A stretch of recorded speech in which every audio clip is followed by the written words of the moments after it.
Bonjour à tous et bienvenue dans cette nouvelle vidéo de déballage de boîtes pour Horror Arkham, le JCE. On continue les vidéos sur les investigateurs de la boîte La Cité Engloutie, et aujourd'hui on voit le chercheur, enfin le premier chercheur de la boîte, Lucius Galloway, le poète. Donc on a un investigateur qui a 2 en volonté, 4 en intelligence, 1 en force, 5 en agilité, très érudit et rêveur, 8 points de vie, 6 points de santé mentale. Réaction, après que vous avez échappé avec succès un ennemi avec une différence de 2 ou plus, découvrez un indice dans votre lieu. Limite d'une fois par round. Signe des anciens, plus 1 pour chaque ennemi dans votre lieu. Taille de deck 30, construction du deck carte chercheur, carte truand jusqu'au niveau 2 et carte neutre. Exigence du deck, livre des strophes, rêve d'inondation et une faiblesse de base au hasard. Et je crois que j'ai oublié de faire des remarques sur sa faiblesse. Bon, bref. Alors ses stats, il est faible en volonté, notamment pour un chercheur, il est nul en force, il est bon en intelligence et il est très bon en agilité. Une résistance, donc vie et santé mentale plutôt typique d'un combattant. Et on voit qu'il joue sur l'évasion. Et l'évasion réussit largement. Niveau construction, toutes les cartes chercheurs, les cartes truands jusqu'au niveau 2, c'est le format de la boîte de base, le biclassé, qui accède à toutes les cartes d'une classe et les cartes jusqu'au niveau 2 d'une autre classe, voilà. Son signe des anciens, plus 1 pour chaque ennemi dans votre lieu. Bah tiens, ça c'est un truc que j'ai peu mentionné. Comme beaucoup d'investigateurs dernièrement, notamment ceux qui sont... notamment les truands, enfin comment dire... Dernièrement, je trouve qu'on a eu pas mal de cartes qui incitent au maintien des ennemis. Et ben lui, son signe des anciens dit, plus t'as laissé d'ennemis dans ton coin, plus ton signe des anciens est efficace. Mais j'ai déjà aussi indiqué plus d'une fois que moi, les signes des anciens avec une valeur positive, un modificateur et rien d'autre, je trouve ça très quelconque parce que idéalement, alors il y a des tests, par exemple s'il doit faire un test de force, il aura besoin d'un gros bonus, mais les tests qu'on fait volontairement, on s'attend à piocher un pion avec un modificateur négatif plus ou moins important, du -2, -3 en standard, du -4, -5, voire, ouais, par là, en expert. Donc le signe des anciens, qu'on ait un 0, un +1, un +3 ou un +20, généralement on pioche le signe des anciens, c'est réussi, donc on s'en fout de la valeur numérique du modificateur, on veut plutôt du, par exemple, Daisy qui a son piocher une carte par livre, comment ça s'appelle déjà ? Le truand de la boîte de base. Schizotool, il a un truc du style, vous pouvez payer, alors je sais plus si c'est vous gagnez de ressources, ou alors vous payez de ressources pour réussir, un truc comme ça, bon, ça, un effet, là, qu'est-ce que j'ai d'autre à dire ? Oui, donc il joue sur l'évasion, alors j'ai regardé un petit peu les cartes auxquelles il a accès qui mentionnent l'évasion, bon, il y en a un petit paquet, notamment en truand, et je pense vraiment la grosse carte clé pour lui, c'est se faufiler de niveau 2, parce que c'est une évasion pour laquelle il ajoute sa valeur d'intelligence, donc il fait une tentative d'évasion avec une valeur de compétence de 9, c'est énorme. Voilà, on part du principe que la plupart des tests ont une difficulté de 3, et s'il est à 6 par de 9, c'est qu'il a 6 au-dessus de la difficulté, ça veut dire que même en expert, il y a de bonnes chances de réussite, de très bonnes chances de réussite. Voilà, donc vous ajoutez votre intelligence, en cas de réussite avec une différence de 1 ou plus, et si l'ennemi est non élite, il ne se redresse pas, donc un ennemi qui reste dans votre lieu sans vous gêner, blablabla. En cas de réussite avec une différence de 3 ou plus, vous renvoyez ce faufilet dans votre main à la fin de votre tour.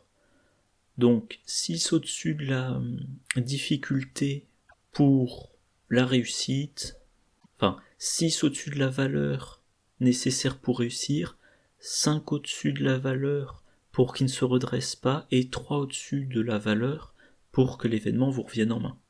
Vous rajoutez un petit peu de boost derrière, et voilà, ça peut être votre carte d'évasion. D'ailleurs, je reviens sur un truc, point très important. Après que vous avez échappé avec succès à un ennemi avec une différence de 2 ou plus, chaque fois qu'il y a une mention faire quelque chose avec succès, c'est-à-dire qu'il faut faire un test et réussir le test. Si vous avez un effet vous échappez automatiquement, c'est pas on comptabilise pas de points de réussite, donc ça ne déclenche pas sa réaction. Le fait, oui, qu'il soit incité à réussir ses évasions de 2, une fois par round, fait qu'on peut envisager de faire un deck qui fait de la réussite avec 2 ou plus, et encore une fois, ça c'est un truc de truand. Mais aussi dernièrement, on a eu pas mal de cartes chercheurs, alors là elles doivent pas ressortir, mais il y a des cartes chercheurs qui donnent un bonus si on réussit d'une certaine valeur. Si vous visez la réussite par 2 ou plus, dans votre deck vous pouvez avoir un intérêt à mettre une carte qui va vous donner un bonus si vous avez réussi de pile 2 ou de pile 3, voilà. Les cartes qui jouent avec la réussite de 2 ou plus, il y a notamment d'une main sûre, dont on reparlera plus tard. Vous devriez réussir un test, vous incliner d'une main sûre, vous modifiez les cartes de plus ou moins 1, alors là a priori c'est pour passer d'une réussite de 1 à une réussite de 2, et si vous réussissez de pile 2, vous vous soignez d'une horreur. Vol à la tire, alors la carte est rapide, donc voilà, c'est une action économisée. Réaction, après que vous avez échappé à un ennemi, chose que vous essayez probablement de faire une fois par round. Inclinez vol à la tire, piochez une carte ou gagnez une ressource. En cas de réussite avec une différence de 2 ou plus, faites les deux à la place. Eh bien, vous pouvez, alors évidemment la particularité de l'investigateur, on n'est pas obligé de la faire à chaque round, mais si on peut en bénéficier à chaque round, on est d'autant plus efficace. D'autant plus efficace, ça n'avait pas de sens dans cette phrase. Bref, si vous activez la capacité de Lucius à chaque round, ça veut dire que vous activez vol à la tire de niveau 2 à chaque round, et qu'à chaque round, cette carte-là vous permet d'avoir une carte et une ressource. Voilà, ce qui fait très bien tourner votre deck. Si vous voulez réussir de 2 ou plus, une paire d'opportunistes de niveau 2, c'est bon à prendre. Vous faites un test d'évasion, vous attribuez les 2 cartes, ça vous donne un bonus de plus 2, et si vous réussissez de 2 ou plus, vous les récupérez en main. Donc je mentionnais ça dans la dernière vidéo sur Marion Tavares. Une paire d'opportunistes de niveau 2, ça vous dit, si vous auriez dû réussir tout pile, vous réussissez de 2. Et les compétences vous reviennent en main. Tant que vous auriez dû réussir sans opportuniste, vous activez vos résultats de réussite par 2 ou plus, et vous avez la possibilité de réutiliser opportuniste. Voilà. Jusqu'à ce que vous ayez un trop gros modificateur négatif, ou un échec automatique. Autre carte probablement très intéressante pour lui, la perfection vient de l'entraînement. Vous faites votre test de compétences, notamment test d'évasion. Vous jouez la perfection vient de l'entraînement, vous cherchez une compétence entraînée parmi les 9 cartes du dessus de votre deck, vous l'attribuez au test, vous remélangez votre deck, et après la fin du test, si le test a été réussi, vous mettez cette compétence dans votre main. Donc ajouter la compétence vous aide à réussir de 2 ou plus idéalement, et si vous avez bien réussi, que ça soit de 0, de 1 ou de 2 ou plus, vous gardez la compétence pour la réattribuer plus tard. Et des compétences qui ont le trait entraîné, il a accès à un certain nombre.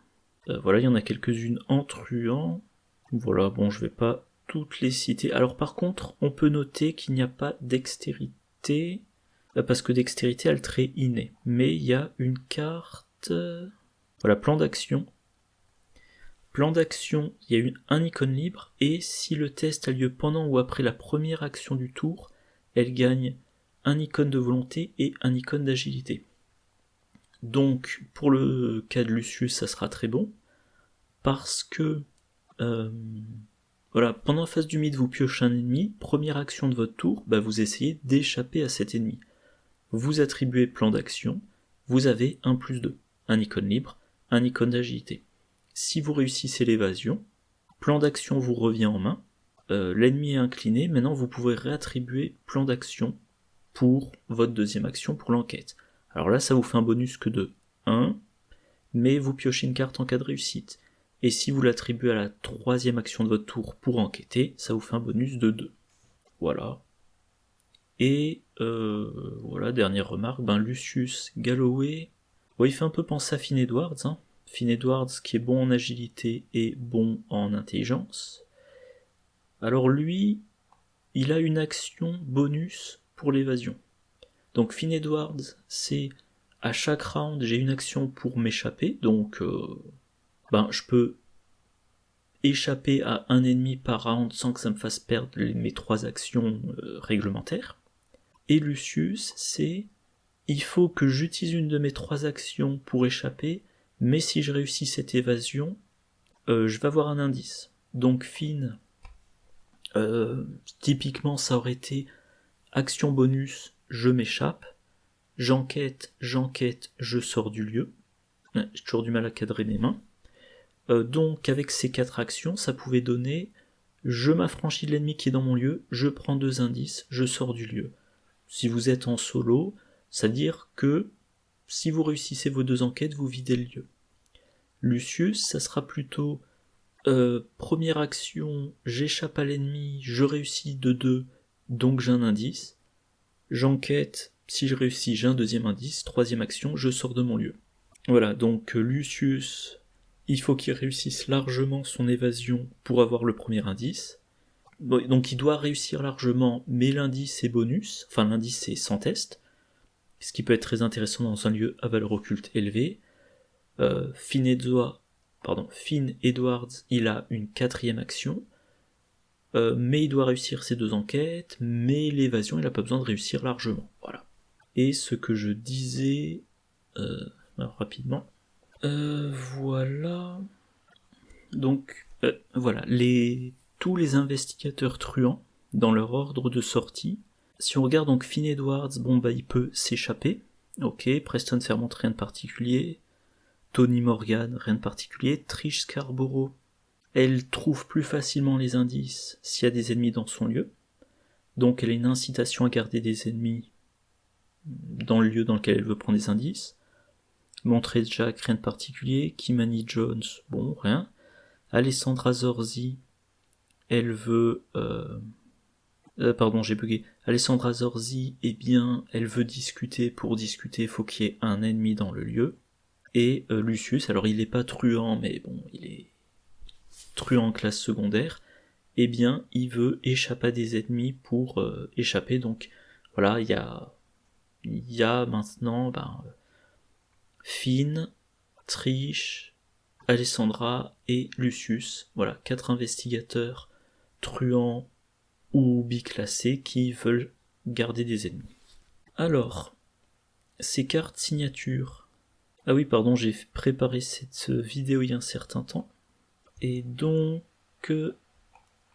j'avais mis les noms en anglais. Donc sa carte signature, c'est le livre des strophes. Un soutien, alors je vérifie un truc. Oui, il commence pas avec. Il va falloir qu'il le pioche, qu'il le joue. Donc le livre des strophes, ça coûte 2. Trait, objet et livre. Deck de Lucius Galloway uniquement, bien sûr. Utilisation, une inspiration. Reconstituer cette inspiration la première fois que vous découvrez un indice à chaque round. Réaction, après avoir révélé des pions KO lors d'un test de compétence, dépensez une inspiration, vous gagnez +1 à votre valeur de compétence pour ce test de compétence. En cas de réussite avec un écart de 0, piochez une carte. Alors cette carte-là est bizarre, je trouve. Donc cette carte-là, il y a une utilisation, mais on la reconstitue maximum une fois par round si on trouve un indice. Donc si chaque round vous trouvez un indice, vous avez une utilisation de cette carte par round. Et cette carte-là vous permet d'augmenter de 1 votre valeur de compétence pour un test de compétence après avoir révélé les pions. Alors j'ai cherché le timing. Les tests de compétences, voilà, c'est ça, c'est-à-dire que l'étape 3, c'est on révèle le pion du chaos, ou les pions du chaos, et ensuite, voilà, on résout l'effet des symboles, on détermine quelle est sa valeur modifiée, on détermine si on a réussi ou échoué, on applique les résultats de la réussite ou de l'échec, et on met fin au test.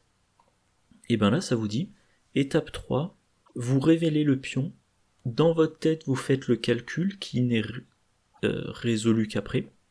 Donc vous dites par exemple, bon j'ai fait une tentative d'évasion, j'ai 5 de base, j'ai un allié qui me donne 1, ça fait 6, mon ennemi a une valeur d'évasion de 3, donc si je veux réussir de 2, alors comme je suis à 6 contre 3, pour réussir de 2, il faut que je pioche pas pire que le moins 1, je viens de piocher un moins 2, et bien je retire l'inspiration, je gagne plus 1. Ah, il n'y a pas besoin de l'incliner en plus.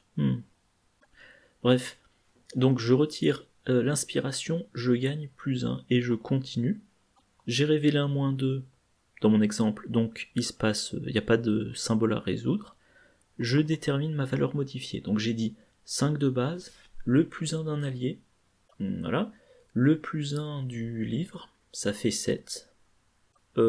Ensuite je résous le moins 2, ça fait que je suis à 5, l'ennemi a une difficulté de 3, voilà, donc fin d'étape 5, j'ai déterminé que j'avais une valeur de compétence de 5. Et étape 6, je compare mon 5, là, je bug vraiment avec l'effet miroir, je compare mon 5 au 3 de l'ennemi, j'ai réussi. J'ai réussi de combien? De 2, j'active la capacité de Lucius. Voilà. Donc, le livre des strophes, si vous réussissez de 1, ça vous permet de réussir de 2, mais la bizarrerie, c'est ça. En cas de réussite avec un écart exact de 0, piochez une carte. On a un investigateur qui veut réussir ses évasions de 2, et sa carte signature lui dit « Ah bah si t'as réussi que de 0, t'as un lot de consolation. » Ok.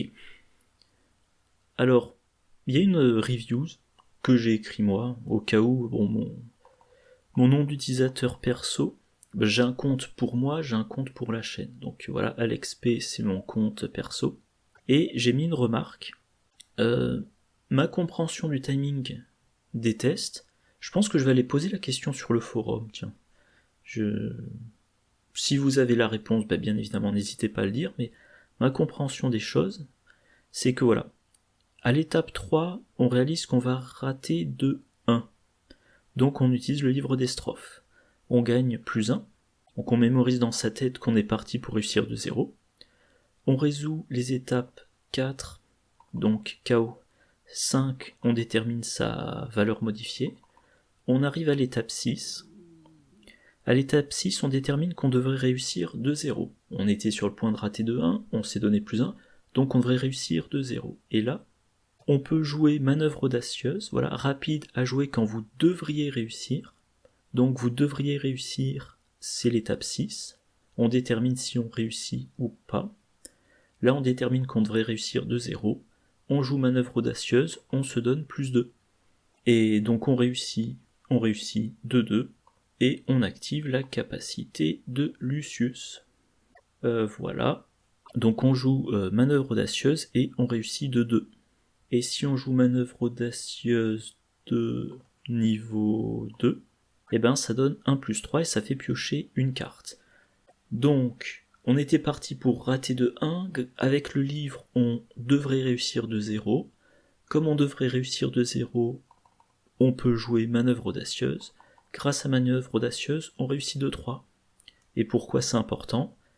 Eh ben, je le mentionnais tout à l'heure, si vous réussissez de 3 ou plus, vous renvoyez, je vais y arriver, voilà, si vous réussissez de 3 ou plus, vous renvoyez votre se faufiler dans la main. Alors, si je me trompe pas sur le timing, à confirmer, voilà, j'essaierai d'obtenir une confirmation.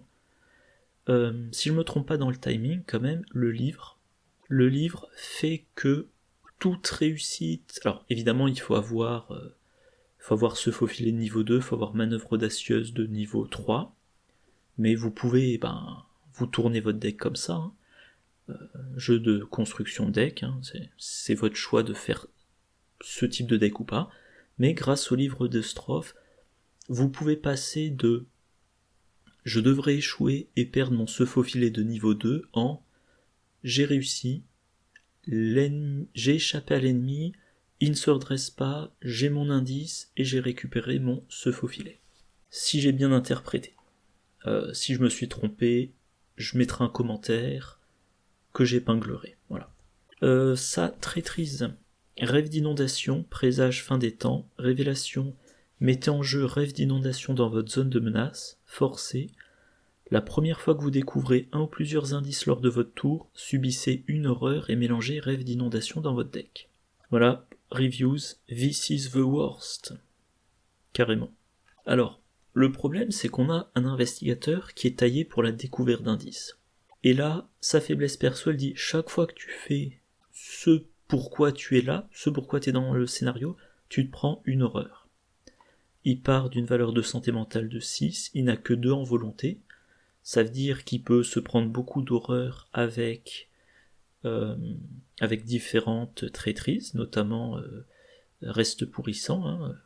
Il a vite fait de se prendre 2 ou 3 horreurs avec un reste pourrissant. Voilà, donc déjà, que je revienne à la carte, il peut se prendre,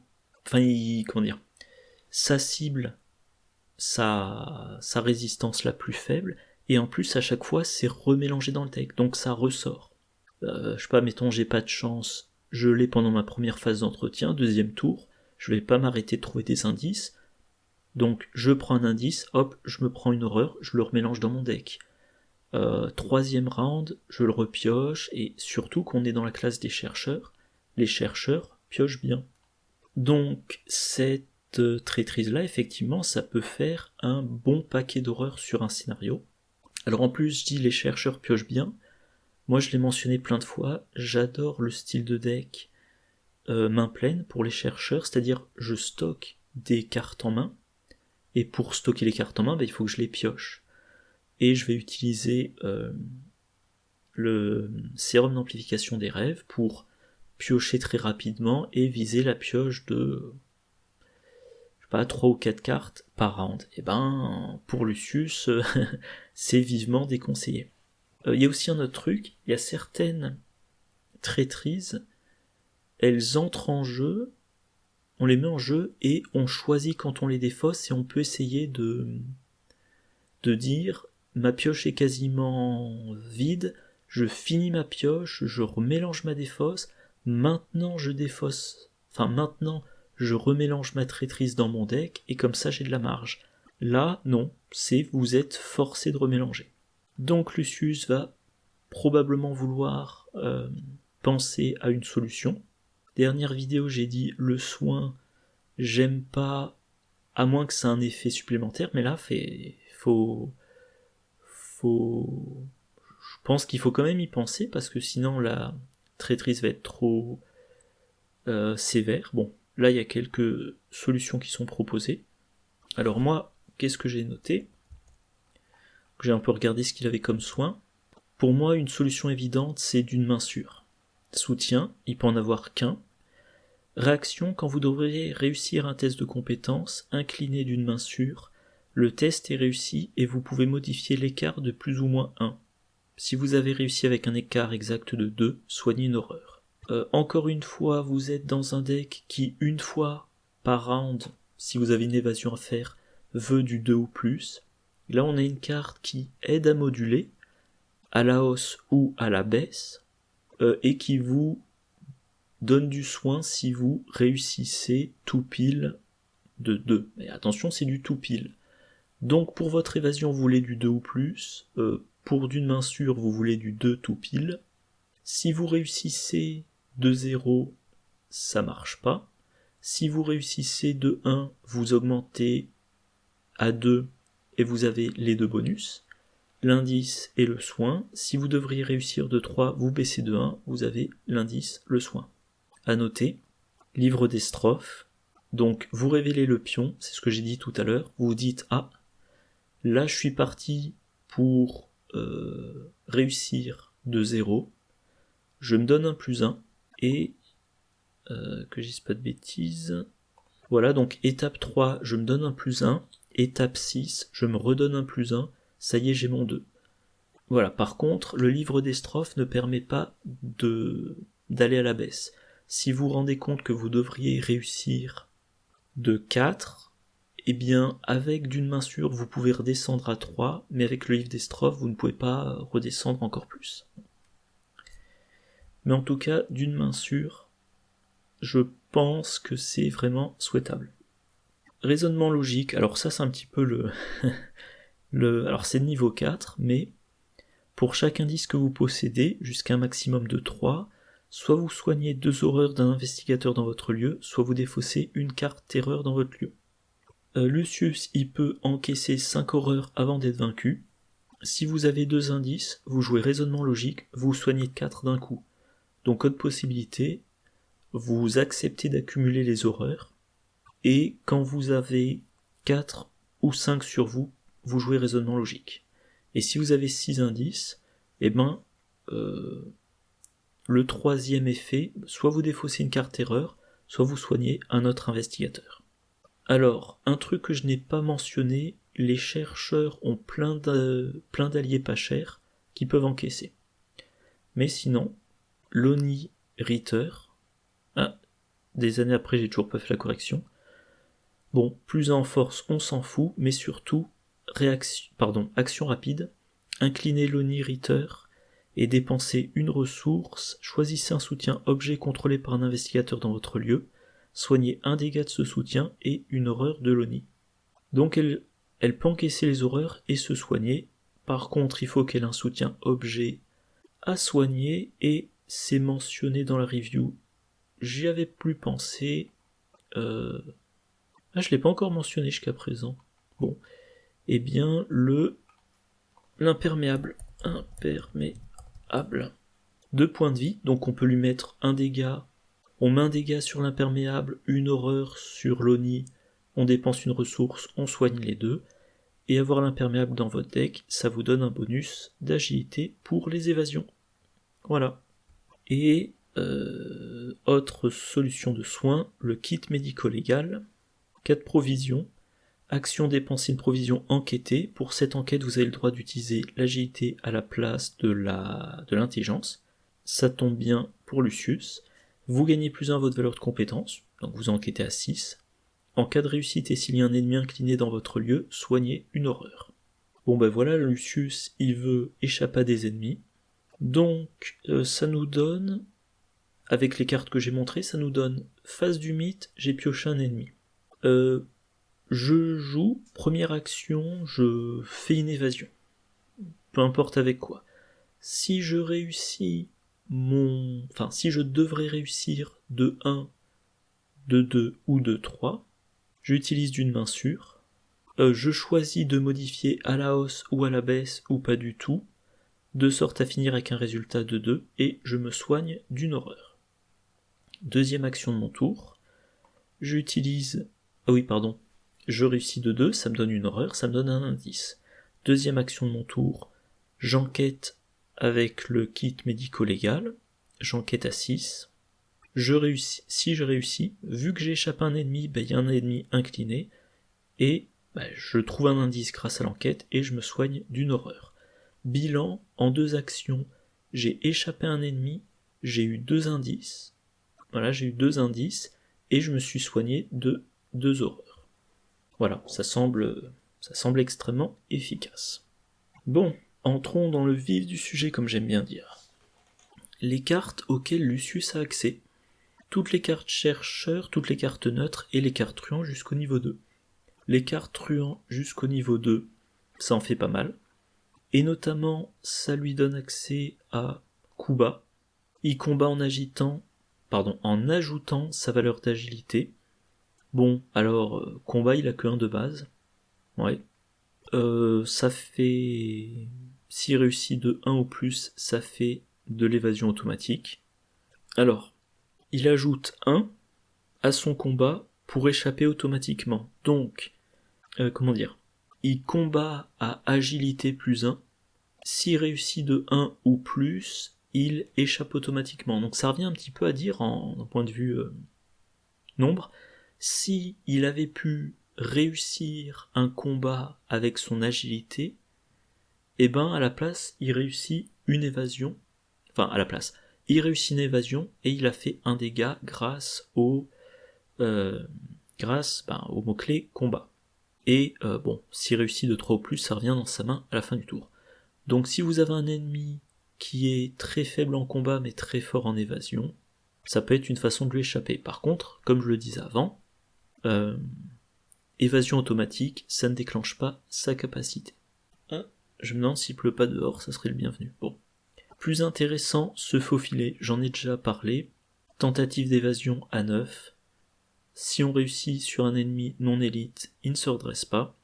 Si on réussit assez largement, se faufiler revient en main. Et, tant que j'y pense, la capacité de Lucius, si vous avez échappé avec succès, c'est pas échapper d'un ennemi non incliné. Donc, si vous êtes dans un lieu dans lequel il est très difficile d'enquêter, et que vous avez engagé avec vous un ennemi auquel il est facile d'échapper, vous pouvez avoir comme plan de camper dans votre lieu. Mettons, c'est le lieu de fin de scénario, je sais pas moi, valeur occulte de 5, 3 indices dans le lieu, par investigateur même, donc vous jouez en duo, lieu de valeur occulte 5, 6 indices dans le lieu, ça va être dur d'enquêter, et vous avez dans votre lieu un ennemi qui a une valeur d'évasion de 1. Eh bien, vous pouvez échapper à cet ennemi même quand il est incliné. Vous commencez votre tour engagé avec cet ennemi, vous lui échappez, c'est réussi. Donc vous prenez le premier indice, deuxième action, vous faites, je sais pas, quelque chose, vous piochez une carte, peu importe. Non, pardon, c'est un mauvais exemple. Mauvaise optimisation. Première action, vous faites une évasion. Si vous réussissez 2 ou plus, vous avez un indice. Vous avez échappé à l'ennemi, donc il est incliné et dégagé. Deuxième action, vous l'engagez. Ah non, je dis des bêtises, on est limité à une fois par round. Bon, en tout cas, il y a un truc, c'est le fait que l'ennemi soit incliné, c'est pas gênant, enfin qu'il ne se redresse pas pendant la phase d'entretien, c'est pas gênant parce que ça veut dire qu'au prochain round, tout ce que vous aurez à faire, c'est dépenser une action pour l'engager, avec votre deuxième action, vous lui échapperez, pour espérer résoudre votre action. Donc, vous avez la possibilité, si vous n'êtes pas trop pressé par l'avancée du deck intrigue, vous dites, une fois par round, j'ai mon indice sans avoir à faire une enquête. Donc, le premier round, première action, vous faites l'évasion pour avoir un indice. Ensuite, vous avez 2 actions pour piocher des cartes qui vous serviront. Round suivant, première action engagement, deuxième action évasion, troisième action, je sais pas, vous préparez quelque chose, et voilà, round N plus 2, engagement, à moins qu'il vous ait réengagé parce que vous avez peut-être pas utilisé ce faux filet à chaque fois. Donc, engagement, évasion, et maintenant avec votre dernière action, vous pouvez faire par exemple une enquête avec perception plus double déduction plus l'attribution de plein de cartes de votre main, vous testez à, je sais pas, mettons que vous jouez en expert, vous testez à 13 contre 5. Si vous n'avez pas l'échec automatique, vous réussissez, vous raflez les 3 indices, et voilà. Donc vous aurez quand même au final, sur 3 rounds, eu vos 3 indices gratos, sans test d'enquête, mais avec un test plus simple d'évasion, et vous aurez fait une seule enquête facile à réussir pour rafler le reste. Ou alors, vous faites de la pioche pour avoir en main toutes vos cartes qui vous donnent des indices sans test. Les cartes du style suivre son intuition, recherche poussée, le truc qui met des pions maudits mais qui donne un indice, voilà. Voilà, et j'ai perdu le fil, voilà, j'en étais là. Et autre carte très intéressante à laquelle il a accès, c'est forcer l'entrée de niveau 2. C'est une enquête à laquelle on ajoute son agilité, donc une enquête avec une valeur de 9. Si on réussit d'un en plus, on échappe automatiquement à un ennemi. Même remarque sur l'évasion automatique, si on réussit de 3 ou plus, on remonte la carte dans sa main. Et donc voilà, se faufiler plus forcer l'entrée, et ben on enchaîne du j'échappe avec une valeur de 9, j'enquête avec une valeur de 9. Et ben, je vais le mentionner ici. Chuck Fergus de niveau 2, il y a aussi accès. Quand on joue un événement tactique ou ruse, ça c'est ruse, voilà, on l'incline, on choisit soit l'événement gagne rapide, économie d'une action, soit il coûte 2 ressources de moins, donc il devient gratuit, soit on a plus 2. Et il me semblait qu'il y avait une combo, bon enfin bref. Donc, soit on économise une action, soit l'événement est gratuit, soit on résout l'événement avec une valeur de compétence de 11. Voilà. Alors, les cartes auxquelles il n'a pas accès, j'ai mis aucune. Même remarque que hier, il a accès à toute une classe, il a accès à une deuxième classe jusqu'au niveau 2, donc il a accès à plus d'une classe complète, donc je considère qu'il ne lui manque rien. Alors, comment on va enquêter? Alors, enquêter, j'aurais plutôt dû mettre trouver des indices. Voilà, le gain d'indice. Lucius en lui-même, par l'enquête, Lucius par l'évasion, les cartes chercheurs neutres classiques, lampe torche, loupe, déduction, etc. Les cartes truands classiques, outils de crochetage, rapport des services d'enseignement, c'est pas de l'enquête, c'est du gain d'indice sans enquête, bon. Les solutions qui boostent l'évasion, imperméable, furtivité, déguisement, se faufiler de niveau 2. Les solutions qui bénéficient d'ennemis inclinés non engagés, et enfin, combat déloyal plus discussion. Alors Lucius, il a 4 en intelligence, voilà, rien de plus à dire. Il a 5 en agilité, et s'il réussit de 2 ou plus, il a un indice. Voilà, on en a déjà un petit peu parlé. Lampe torche, il enquête contre valeur occulte -2, mais il y a 2 extensions de ça est sortie une carte que moi j'ai beaucoup critiquée. La lampe torche de niveau 3, en réaction, donc combinable avec autre chose. Quand vous effectuez un test de compétence, lorsque vous enquêtez ou tentez de vous échapper, dépensez une provision, diminuez de 2 la difficulté de ce test. Donc lampe torche de niveau 3, ça vous aide à enquêter, comme la lampe torche de niveau 0, mais ça vous aide aussi à vous échapper, ce qui lui donne un indice s'il réussit de 2 ou plus. Voilà. La loupe, +1 en intelligence quand vous enquêtez, donc à voir si vous voudrez enquêter avec votre intelligence ou votre agilité. Déduction, alors même remarque, déduction ne peut l'attribuer à un test que si c'est un test d'intelligence. Si le test de compétence est réussi pendant que vous enquêtez dans un lieu, découvre un indice supplémentaire dans ce lieu. Outil de crochetage, vous enquêtez à intelligence plus agilité. Et il faut réussir de 2 ou plus, sinon on perd ses provisions petit à petit. Mais une enquête avec une valeur de compétence de 9, une fois par an vu qu'il faut l'incliner. Je vais quand même mentionner un truc ici tant que j'y pense. La trousse de cambrioleur. Vous enquêtez avec votre agilité ou votre intelligence, c'est vous qui choisissez. Donc si vous avez un déduction attribué, vous choisissez l'intelligence, vous attribuez déduction, vous enquêtez avec une valeur de 5.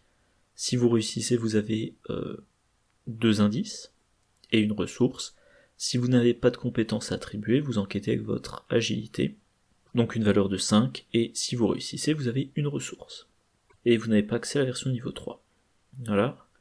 Rapport des services de renseignement, on paye 2 pour avoir un indice, ou 4 pour avoir 2 indices, ou 4 pour avoir un indice dans un lieu jusqu'à 2 lieux de distance, ou 6 pour avoir 2 indices jusqu'à 2 lieux de distance. Voilà. À noter que donc ça c'est de l'indice sans enquête, et maintenant les chercheurs ont beaucoup de cartes pour faire de l'indice sans enquête, donc vous pouvez probablement faire un deck Lucius qui fait des tests uniquement d'évasion pour les indices sans test, et qui trouve ces autres indices sans faire de test. Alors ça peut paraître bizarre, mais vous pouvez tout miser sur l'agilité, tout miser sur les tests d'évasion, et dire pour l'indice c'est 100% du sans test d'enquête, même si j'ai 4 en intelligence. Alors l'imperméable, plus en agilité quand il fait une tentative d'évasion. Voilà. Furtivité, utilisable une fois par round, vu qu'il faut l'incliner. Échapper à, l'ennemi choisi perd 2 d'évasion pour cette tentative d'évasion. Si vous échappez à cet ennemi avec succès, désengagez-vous de lui mais ne l'inclinez pas. Jusqu'à la fin de votre tour, cet ennemi ne peut pas vous engager. Alors, diminuer la difficulté de 2 augmente vos chances de réussir de 2. À noter, c'est pour ça que j'étais très critique, que ça se combine avec la lampe torche. Donc, lampe torche qui a, de niveau 3, qui a 4 provisions. Donc, pendant 4 rounds, vous pouvez 4 rounds dans la partie, vous pouvez faire une évasion contre valeur d'agilité de l'ennemi, moins 4. C'est énorme. Je pense notamment à... où je l'étais. Je pense notamment à Silas Bishop, qui a 7 de mémoire. Voilà, Silas Bishop, il a 7. Normalement, on n'échappe pas à Silas Bishop. Et ben là, vous le faites passer à 3. Ce qui est tout à fait raisonnable. Bref, donc vous échappez à l'ennemi. Vous pouvez bénéficier de la réaction de Lucius. Par contre, vous êtes désengagé de l'ennemi, mais il n'est pas incliné. Jusqu'à la fin du tour, il ne peut pas vous engager. Donc, fin de votre tour, il vous réengage automatiquement, et comme il est redressé, il vous attaque pendant la phase des ennemis. Autre chose, il ne peut pas vous engager. S'il y a un autre investigateur dans le lieu, immédiatement, il engage cet autre investigateur. Voilà. Déguisement, 4 provisions. Vous en dépensez une, et vous échappez avec plus d'en agilité. Si vous réussissez et que l'ennemi est non élite, il ne se redresse pas. Donc vous faites une tentative d'évasion à 7. Voilà. Se faufiler, j'en ai déjà beaucoup parlé. Voilà. Les solutions qui bénéficient d'ennemis engagés ou non engagés ou inclinés. Oreille indiscrète. Choisissez un ennemi non engagé dans votre lieu, effectuez un test d'intelligence de difficulté X, X étant la valeur d'évasion de l'ennemi choisi. En cas de réussite, découvrez 2 indices dans votre lieu. Voilà. Et je suis en train de réfléchir à une combo tordue. Donc déjà, oui, voilà. On va finir la carte. Eh bien, vous avez échappé à un ennemi, donc il n'est pas engagé. Donc vous pouvez utiliser oreille indiscrète. Vous avez 4 d'intelligence. Si l'ennemi c'est par exemple une maigre bête de la nuit chasseresse, je crois que c'est le nom entier, elle a que 1 de valeur d'évasion, le test n'est pas trop dur. Et je réfléchissais à un truc. Non, là on diminue la difficulté de 2. En fait, je me demandais s'il était possible... Où suis-je ? Voilà. Non, c'est l'autre. Je me demandais s'il était possible de baisser la valeur d'évasion d'un ennemi, d'utiliser Chuck Fergus pour rendre oreille indiscrète rapide. Voilà. Oreille indiscrète c'est une ruse, on pourrait la rendre rapide. Et dans ce cas-là, on jouerait oreille indiscrète pendant la fenêtre d'action rapide de l'action effectuée contre... Enfin, de l'action pendant laquelle la valeur d'évasion aurait été diminuée. Mais là tout de suite, je ne vois pas de possibilité. Bref. Autre carte suivie. Ça en fait non, l'ennemi peut être engagé avec vous. Bon, en tout cas, ça vous donne un bonus de 1 en intelligence pour chaque dégât sur l'ennemi. Voilà. Donc ça... Bon. Enfin voilà. Et on découvre un indice supplémentaire. Ouais. Ça c'était quoi ? Ah oui, Genet Beauregard. Niveau 3, mais plus 2 XP si vous jouez la liste des tabous. Bonus de 1 en intelligence et 1 en agilité. ce qui est vraiment très bon pour Lucius, surtout si on utilise les événements qui additionnent les deux, parce que dans ce cas-là il teste à 11. Réaction, lors de votre tour, après vous êtes déplacé vers un lieu, inclinez Jeunet Beauregard, déplacez un indice ou un ennemi non élite d'un lieu connexe vers votre lieu ou vice-versa. Jeunet Beauregard, ça sert à... Jeunet Beauregard, ça sert à à déplacer les ennemis là où on les veut. En l'occurrence, Lucius, il veut échapper un ennemi par round. Donc, vous êtes dans un lieu, vous avez échappé à un ennemi, ça vous a donné un indice.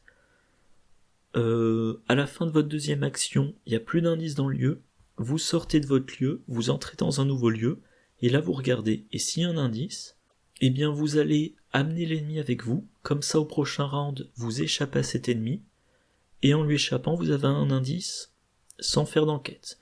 Ou alors vous entrez dans un lieu, il n'y a pas d'indice, vous déplacez un indice vers ce lieu, et plus tard, le round suivant, soit vous piocherez un ennemi, et l'ennemi vous permettra d'avoir l'indice, soit vous ferez venir un ennemi pour avoir l'indice.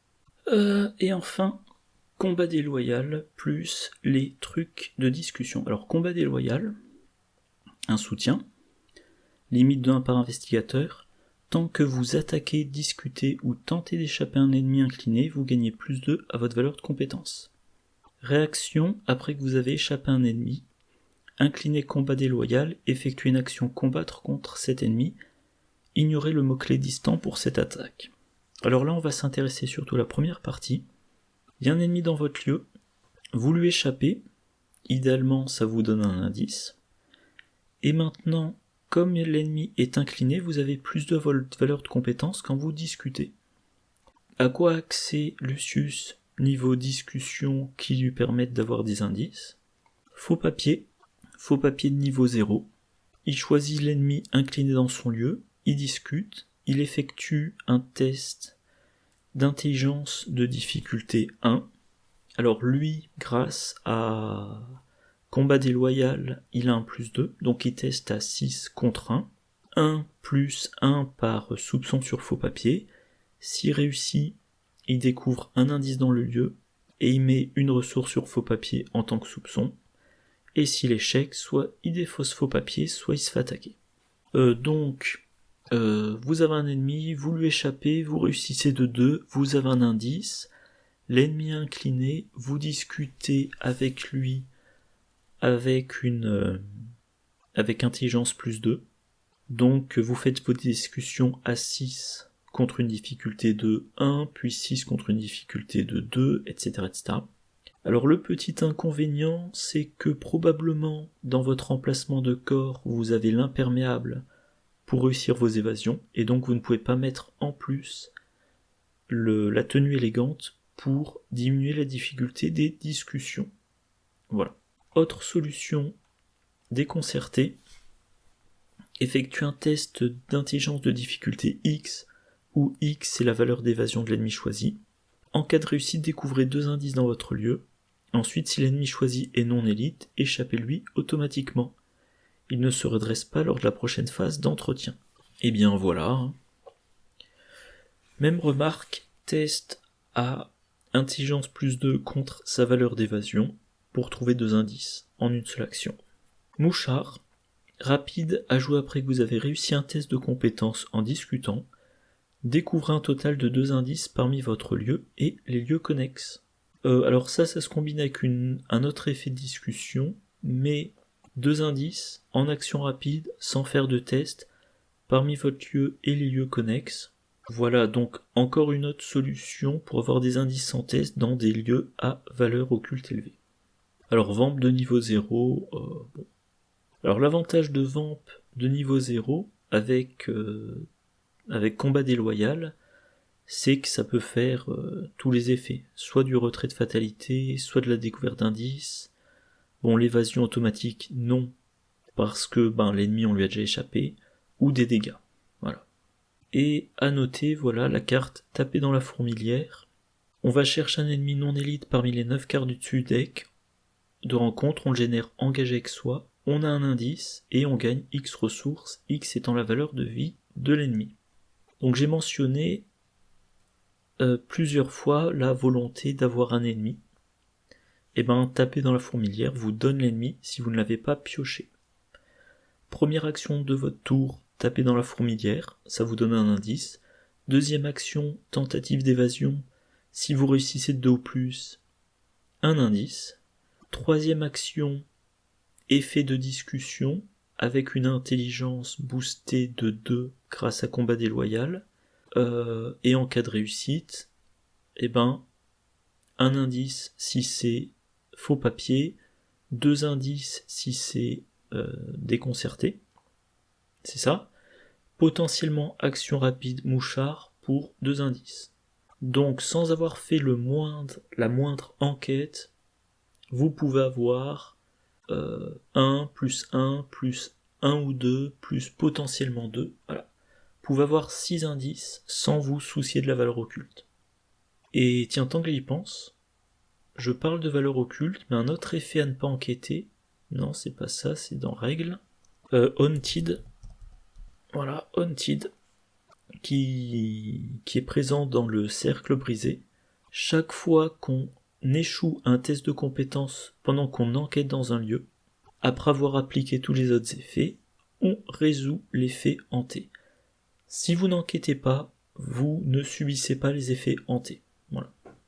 Voilà.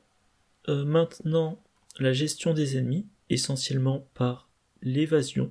Lucius lui-même, tout ce qui booste l'agilité, coup bas, se faufiler ou forcer l'entrée de niveau 2 plus Chuck Fergus, j'en ai déjà parlé.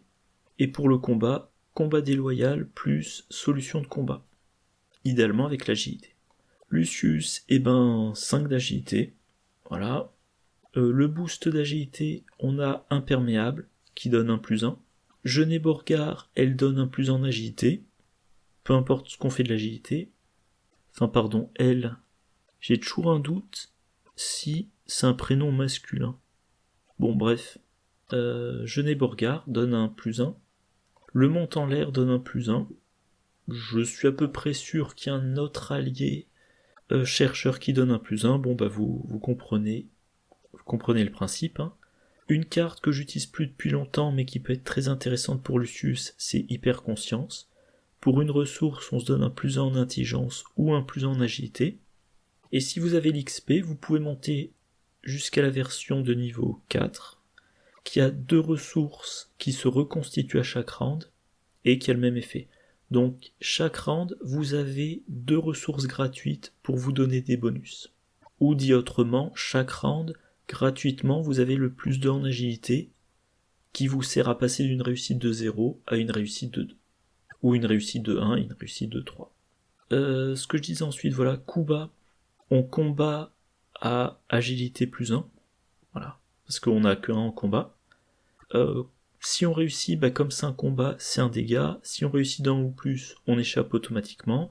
Si on réussit de 3 ou plus, ça remonte dans la main. Se faufiler, j'en ai déjà beaucoup parlé. On échappe à l'ennemi et il se redresse pas, si tout se passe bien. Forcer l'entrée, on enquête, mais si on réussit de 1 ou plus, on échappe automatiquement. Voilà. Si on réussit 3 ou plus, ça revient en main. Et Chuck Fergus, il fait que ces événements-là, ils sont soit rapides, soit ils sont gratuits, soit on a un bonus de plus 2 pour les faire remonter en main. Si on avait accès à Chuck Fergus de niveau 5, on pourrait cumuler 2 effets, mais on n'a pas accès. Manœuvre audacieuse de niveau 2, en cas de réussite, elle donne plus 3. Donc en cas de réussite, elle garantit la réussite de 3 qui fait remonter l'événement en main. Autre chose, combat déloyal. On a réussi une évasion contre un ennemi. Immédiatement, réaction, on peut faire un combat, donc on économise une action. Comme l'ennemi est engagé, on a un plus 2. Et point qui est pas négligeable, pendant l'action de combat en réaction, on ignore distant. Donc, on peut faire des combos du style forcer l'entrée, j'enquête, je réussis d'un ou plus, j'échappe automatiquement à un ennemi distant qui est dans mon lieu, alors qui n'était pas engagé avec moi, vu qu'il était distant. Combat déloyal, je viens d'échapper à un ennemi, on me demande pas avec succès, donc les évasions automatiques marchent. J'incline combat déloyal, j'effectue une action de combat contre l'ennemi, et comme ça, potentiellement, je me débarrasse d'un ennemi distant sans avoir eu à l'engager. Je pense par exemple à l'engoulevent, plutôt que de le laisser vous embêter longtemps, voilà, forcer l'entrée, je réussis, donc j'échappe automatiquement à l'engoulevent, combat déloyal, je l'attaque, il est vaincu, voilà. Et si c'est un ennemi distant plus significatif, comme, je crois que ça s'appelle brume spectrale, brume spectrale, non, brume du néant, il est distant, il a 4 points de vie, eh bien, ah oui, le lieu de la brume du néant gagne hanté, la brume du néant vous attaque, vous enquêtez avec force et l'entrée, vous réussissez, vous échappez automatiquement à la brume du néant, vous l'attaquez avec un truc qui fait au moins 2 dégâts, vous lui infligez 2. Tour suivant, vous refaites la même chose, et idéalement, en 2 rounds, vous vous en êtes débarrassé. Et vous avez un point de victoire. Voilà. Et donc en l'occurrence, la solution de combat, c'est quoi ? Eh ben ça peut être ça peut être traduit British Bulldog. Pourquoi ? Eh ben parce que c'est une arme à feu qui vous permet de combattre à agilité plus 1. Et la version niveau 2, c'est agilité plus 2. Et la version niveau 2 ignore distant. Donc en plus, voilà, combat déloyal, vous échappez à l'ennemi, immédiatement réaction, vous l'attaquez en ignorant distant, et si vous avez British Bulldog de niveau 2, pour toutes vos attaques, vous ignorez distant. Voilà. Donc on peut envisager première action, j'engage cet ennemi qui est distant, deuxième action, je lui échappe, si je réussis 2 ou plus, j'ai l'indice, réaction de combat déloyal, comme je viens de réussir une évasion, je fais une attaque qui ignore distant, je tire avec le British Bulldog, mais ensuite je peux rattaquer avec le British Bulldog de niveau 2, vu que j'ignore toujours distant.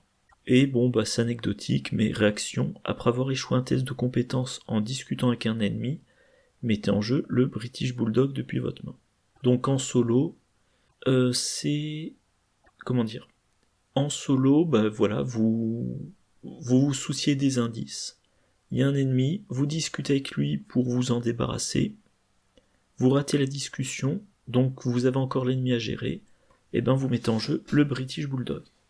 Je vais avoir besoin de me refaire un verre de DK avant la fin de cette vidéo. Ou un classique maintenant, l'arc décoré. Alors il vous prend les 2 emplacements de main, mais il vous permet de combattre à agilité plus 2 et de faire 3 dégâts par attaque. Donc vous combattez avec 7, vous faites les dégâts 3 par 3, inconvénient, il vous faut une action pour remettre une munition. Et ça me fait penser à un truc immédiatement, économie, oui voilà, je suis en train de penser soudainement que comme il a accès aux cartes truands, il a accès aux gains d'action. Voilà. Donc j'ai mis à jour le fichier, je mets à jour là. Voilà, donc c'est tout ce que j'ai à dire pour le combat, je crois. Alors pour le combat, que je n'ai pas mentionné, il y a quand même, si je vais le mentionner rapidement, les événements, allez je vais les rajouter, la gestion des ennemis, donc j'ai rajouté, voilà, les événements de chercheur classiques, j'ai un plan, eh bien vous combattez avec votre intelligence, et vous infligez plus 1 dégât par indice, vous pouvez potentiellement faire 4 dégâts en une action. J'ai mis l'autre, c'est l'événement qu'il y a dans le set de Harvey Walters, qui vous permet de défausser des cartes. Je me souviens jamais comment s'appelle cet événement. Voilà, invocation occulte. Combattre à l'agilité à l'intelligence, plus en intelligence et plus un dégât pour chaque carte défaussée. Et vous pouvez en défausser jusqu'à 2. Donc vous pouvez combattre à intelligence plus 2 et 3 dégâts. Les événements truands, attaque par surprise et attaque par derrière. Alors je confonds toujours les deux. Donc attaque par surprise, infligez 2 dégâts à un ennemi incliné dans votre lieu. Bon ben, vous échappez à un ennemi, il est incliné, 2 dégâts sans test. Et attaque par derrière, vous combattez avec votre agilité et vous faites 3 dégâts en une action. Par contre, la version améliorée qui remonte dans la main est de niveau 3, donc vous n'y avez pas accès. Voilà, les événements truands. Et maintenant l'économie. La pioche stand... Oui, pardon, j'ai été surpris par l'ordre. Donc l'économie. La pioche standard des chercheurs. Le gain de ressources des cartes truands de niveau 0 à 2. Cible facile, série gagnante de niveau 2 ou braquage ou autre. Le gain d'action des truands, c'est ça que j'avais oublié. Léo Deluca, hâte, présence d'esprit, etc. La réaction de Lucius. Vol à la tire de niveau 2 et marché clandestin. Donc on disait la pioche standard des chercheurs, toutes les cartes de pioche des chercheurs, je vais en mentionner aucune. Le gain de ressources des cartes truands, cible facile, justement grâce à la pioche facile des truands, des chercheurs, vous accumulez les 3 copies de cible facile dans votre main, en une action, vous jouez les 3, vous gagnez 6 ressources et vous piochez 3 cartes. Série gagnante de niveau 2, vous payez 5 ressources, vous en gagnez 10. Bénéfice de 5.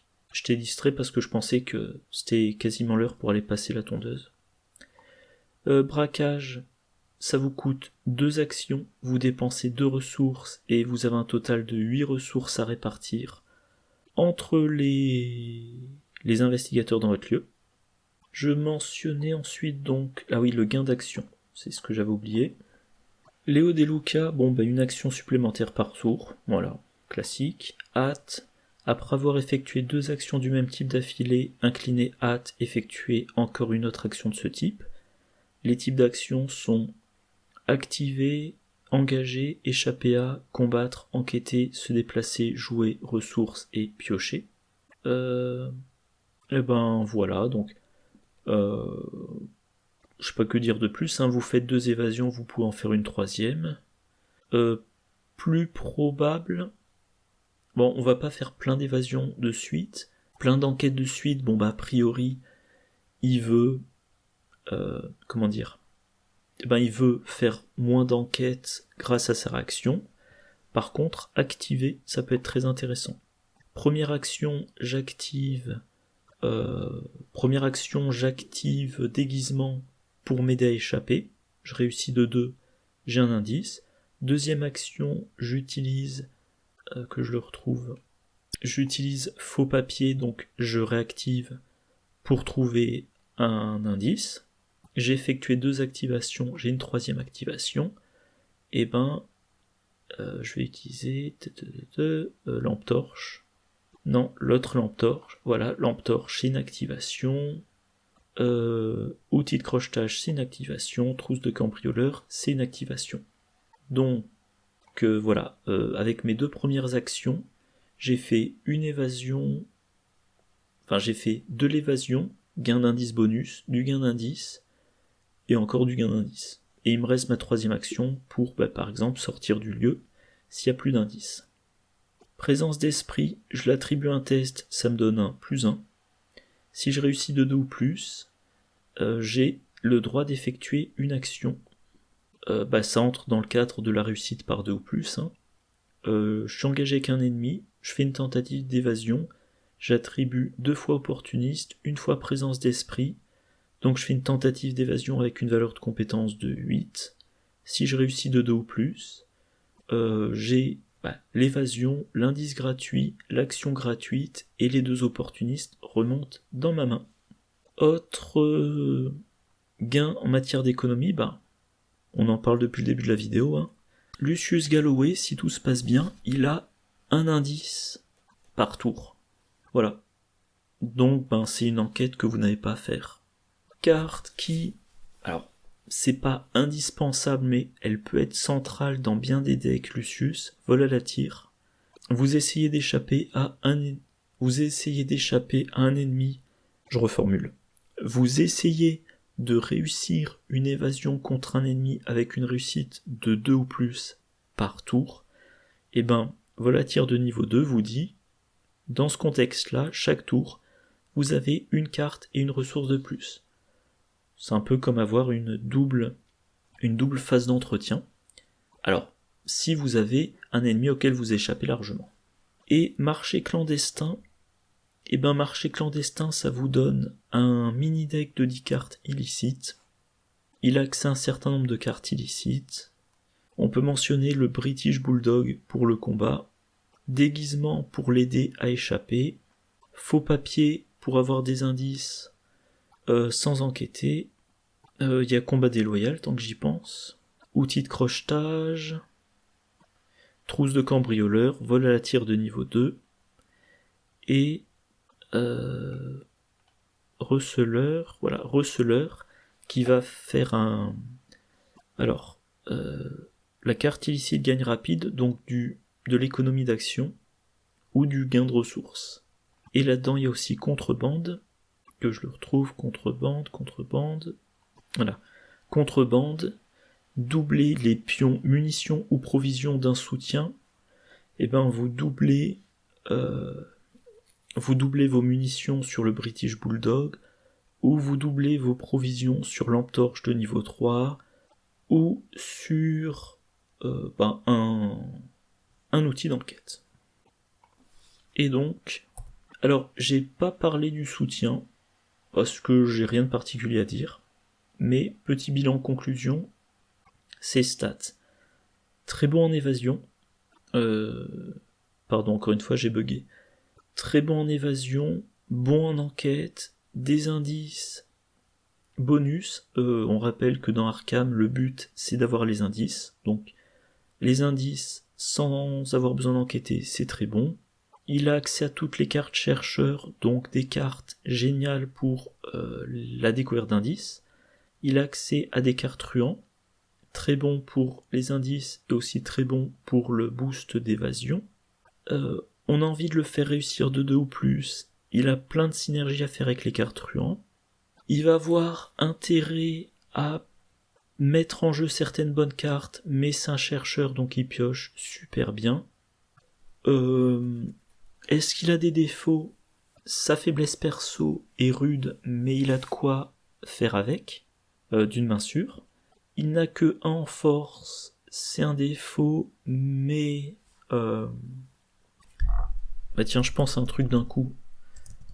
Porte verrouillée. Voilà. Porte verrouillée, vous ne pouvez pas enquêter dans le lieu attaché. Action, effectuez un test de force de difficulté 4 ou d'agilité de difficulté 4 pour défausser la porte verrouillée. Alors, il ne peut pas enquêter, mais il a sa réaction pour trouver quand même des indices. Entre les cartes chercheurs et les cartes truands, il a plein de cartes pour trouver des indices sans enquêter. Il a une bonne agilité pour se débarrasser de la porte verrouillée. Donc en fait, sa plus grosse faiblesse, je vois pas beaucoup de cas où ça entrerait en compte. Éventuellement un scénario où c'est vous devez réussir. Pardon, je perds ma voix. Il faudrait vraiment un cas de vous devez réussir un test de force. Et vraiment de force. Sinon, vous avez un effet extrêmement négatif pour qu'il soit gêné. Et là, il aurait quand même la possibilité d'utiliser toutes ces cartes qui le boostent. Voilà, une paire d'opportunistes de niveau 2, plus, plus présence d'esprit, plus toutes les cartes de sa main avec des icônes libres ou des icônes de force pour s'aider. Voilà, sur le papier, il semble très intéressant. À l'instant, je me suis dit, ça peut être très intéressant, évidemment, dans la civilisation oubliée. Encore un investigateur qui incite à laisser des ennemis. Ça veut dire que on a de plus en plus d'investigateurs pour faire un groupe pour la civilisation oubliée. On a Rita Yang qui peut blesser les ennemis en leur échappant. On a Trish Scarborough qui trouve des indices grâce au fait qu'il y a des ennemis dans son lieu. On a Lucius Galloway qui trouve des indices en échappant aux ennemis. On a Alessandra Zorzi qui trouve des indices en discutant avec les ennemis, qui soient inclinés ou pas, et qui peut, grâce à séduire, déplacer les ennemis. Donc on peut se faire une équipe assez amusante, que je dise pas de bêtises. Lucius Galloway, il fait office d'évadeur, que je dise pas de bêtises. Donc Lucius Galloway, il échappe aux ennemis, et au passage il trouve des indices. Voilà, Rita échappe aux ennemis, et en leur échappant, elle les blesse grâce à sa réaction, et elle peut utiliser le couperet, la hachette, des cartes diverses pour achever les ennemis qu'il faut vaincre. Trish profite de sa réaction pour trouver un deuxième indice après avoir trouvé un premier s'il y a un ennemi dans le lieu, et comme il y a deux évadeurs, donc Rita et Lucius, elle a jamais utilisé sa réaction pour incliner les ennemis, pour leur échapper. Et enfin, Alessandra Zorzi, elle va déplacer les ennemis non chasseurs convoyeurs, elle va éventuellement retarder les ennemis chasseurs qu'on veut pas voir arriver dans son lieu, et si elle maintient un ennemi distant dans son lieu, par exemple avec énigme existentielle, et à chaque round, elle discute avec cet ennemi, 3 actions de discussion, ça fait 3 indices. Et tant qu'on n'a pas un ennemi élite qu'on veut vaincre, comme le héros de Valusia,